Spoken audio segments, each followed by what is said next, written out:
어려운 나라일수록 보면 뭐가 있느냐면요. 농업 인구가 많아요. 그래서 농촌이 잘 사라지면 자연히 소득이 늘게 되고 그러다 보면 농가가 구매력이 생겨.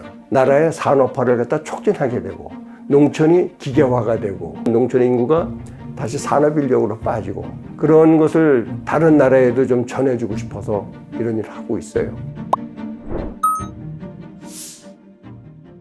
반갑습니다. 구파머스의 장경국입니다.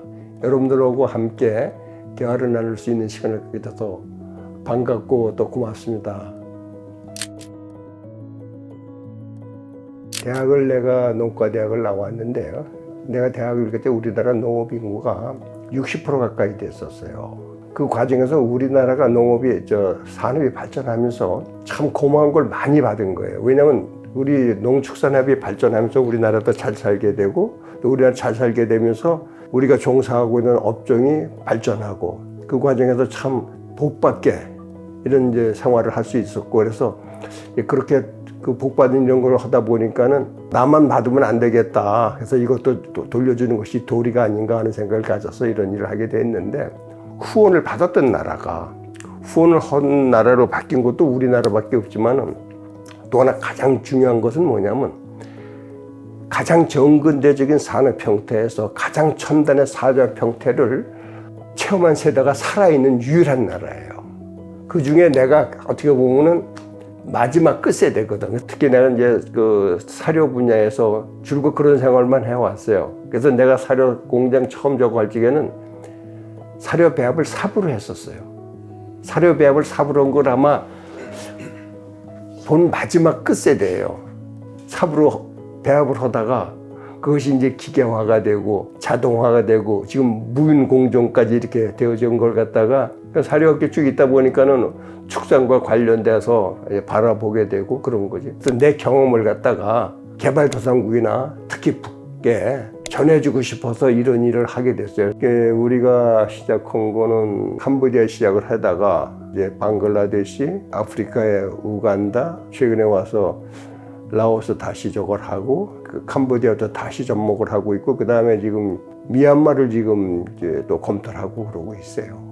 우선 제일 하는 것이 닭을 키우기예요. 농촌에 거주하시는 농촌 사람들이나 또 생활이 어려운 사람들이 이 정부 말이나 넥타이 맨 사람 말을 안 믿어요. 그것이 바로 무슨 얘기냐면 오랫동안 우리 농민들이나 왜냐면 시골에 하시는 농민들이나 이런 분들이 빼앗아 갔지 우리 진짜 도와준 적이 있냐 이런 것이 뿌리 박혀 있는데 그것이 우리만 그런 것이 아니라 대부분 농민 다 그래요. 그래서 그런 농민들한테 야 아니야 해도 돼 하는 걸 심어주기 위해서 가장 신뢰를 구축하기에 비용도 적게 들고 빠른 시간 내에 신뢰를 구축하는 것이 닭을 키우는 거라 그래서 닭을 가지고 하고 있어요. 실제 우리가 빈곤이라 그러는 것이 하루에 가처분 소득이 1불 미만을 극빈층이라 그러고 2불 미만을 빈곤층이라 그래요. 그럼 우리 인구가 대충 70억이라고 가정을 해서 봤을 적에 약 27억이 빈곤층이에요. 그러면 그분들이 약 40% 가까이 되는데 근데 그 빈곤층의 또 70~80%가 농촌 거주를 해요. 그런데 닭 한 마리를 키우면 한 1불 정도 소득이 오르는데 계란이 그랬을 적에 100마리를 키우게 하면은 한 달에 100불씩이라 그러는 거는 그 빈곤층들을 벗어나게 할 수 있는 가장 빠른 길이 아니냐 이런 생각이 들어서 라오스 농촌에다가 이제 농가정도 우선 테스트 삼아서 100마리씩 키우게 해주려고 그랬는데 우연치 않게 그 농과대학 부인들이 교수 부인들이 하겠다 그래서 내가 처음에 교수 부인들이 자기들 생활 여기 있는 더 어려운 사람한테 닭을 키우게 해주기 무슨 소리냐 그랬는데 하여튼 뭐 상황이 그렇게 뭐 힘들게 얘기를 하고 그래서 하여튼 뭐 무슨 테스트 하는 거니까 그래 그럼 한번 해봐라 그랬는데 근데 이것이 이제 성공을 하게 된 것이 뭐냐면 한국의 구파머스라는 NGO가 라오스 농과대학하고 협력을 해서 생산한 계란이다. 이 계란은 아주 특수한 계란이다. 이렇게 되고 나니까 아무리 어려운 나라에도 특수층들이 있어요. 비싸게 계란을 판매를 하는데도 계란이 없어. 뭐 양이 얼마 되지도 않으니까. 그러니까는 이제 너도 나도 그 키우기 좀 해달라. 그래서 지금은 그 60여 그 조합을 형성을 해가지고 지금 닭을 키우게 하고 있어요.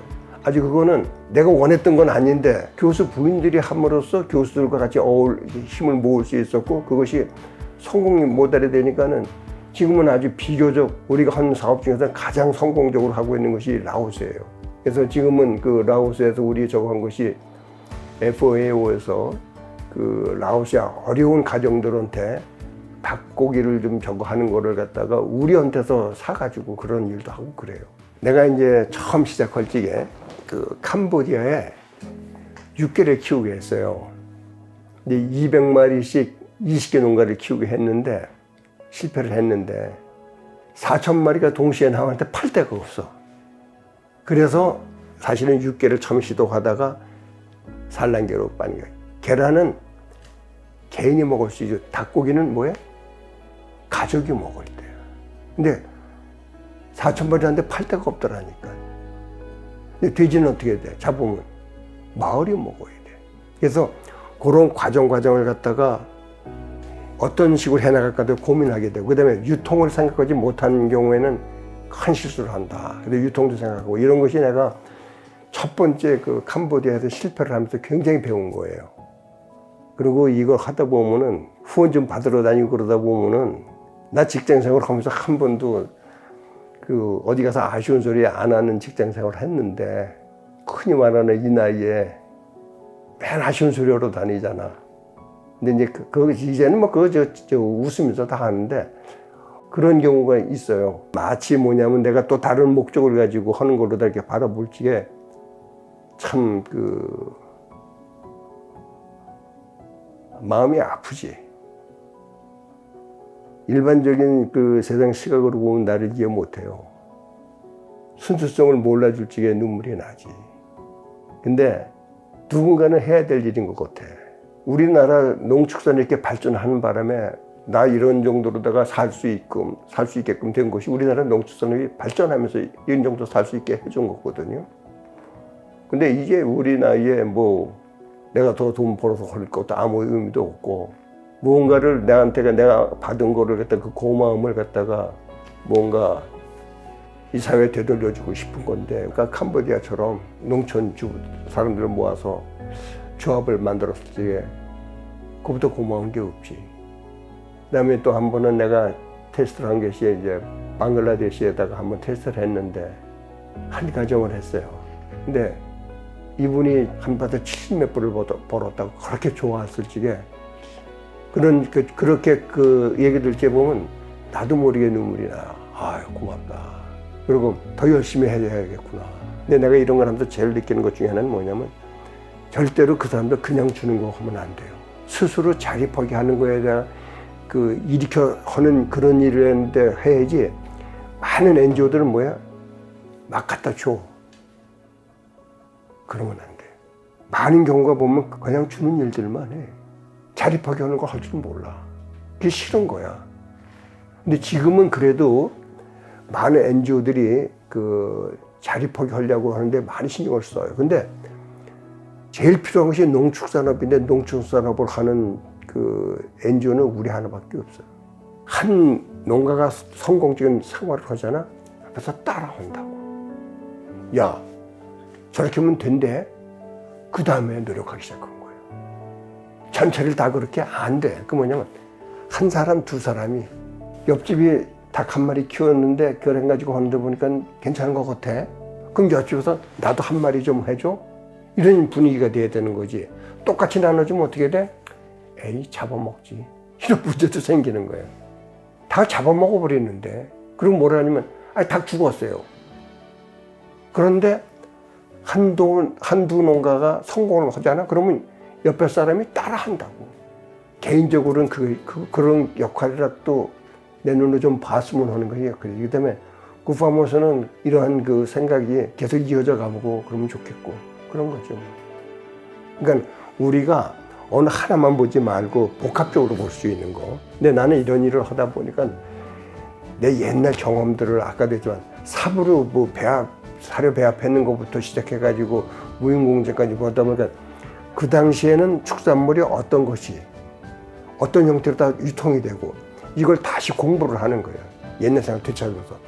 그러했던 경험들을 빨리 누군가한테 전해주고 또 그래서 진정한 그 어려운 나라가 잘 사는 나라, 우리처럼 잘 살아주고 특히 그것이 서로의 윈윈이 되어질 수 있는 그러한 장을 만드는 데 한 역할이 됐다 그러면 그것은 바라는 게 없어요.